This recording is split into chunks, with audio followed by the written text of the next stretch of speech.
अस्सलामुअलैकुम सामीन। 8 ज़िलहिज्जा और 27 जून है।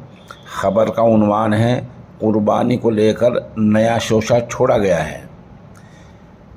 सोशल मीडिया पर कुछ लोग लिख रहे हैं कि मरहूमीन की तरफ से, यानी जो लोग हमारे इंतकाल कर चुके हैं, उनकी तरफ से कुर्बानी नहीं होनी चाहिए और न ही इसका सवाब किसी मरहूम को मिलता है। ये वो लोग हैं जो मुर्दों को सवाब पहुंचाने की बात भी नहीं मानते हैं। हमारे बहुत सारे लोग नेट पर देखते हैं और फ़ोन करके इस बारे में सवाल करना शुरू कर देते हैं। आज ही इस्लामनगर की एक मदरसे के ज़िम्मेदार से मुलाकात हुई तो उन्होंने ये बात मुझे बताई कि कर्नाटक और गुजरात वगैरह से फ़ोन आए हैं कि क्या मरहूमिन की तरफ से कुर्बानी नहीं होती और क्या उनको सवाब नहीं पहुंचता। मैं आपको इसका आसान हल बता देता हूं।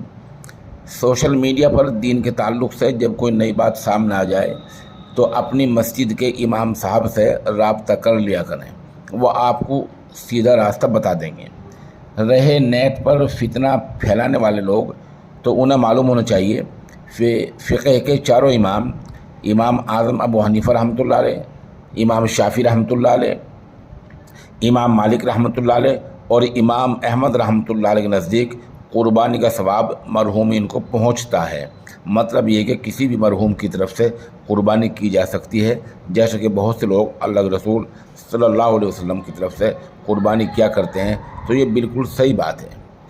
हमारे मुल्क में जितने हमारे दीनी मराकिज़ हैं उनमें उम्मुल मदारिस दारुल देवबंद है, मज़ार-ए-उलूम है, नदवा है, इस तरह बहुत सारे दीनी मराकिज़ हैं, उनसे भी सबसे रब्ता किया जा सकता है और ये मुत्तफ़क़ अलैह है। तो मेरी गुजारिश आपसे ये है कि सोशल मीडिया पर, नेट पर इस तरह की बात देखकर आप किसी फितने में और वहम में मुबतला ना हों।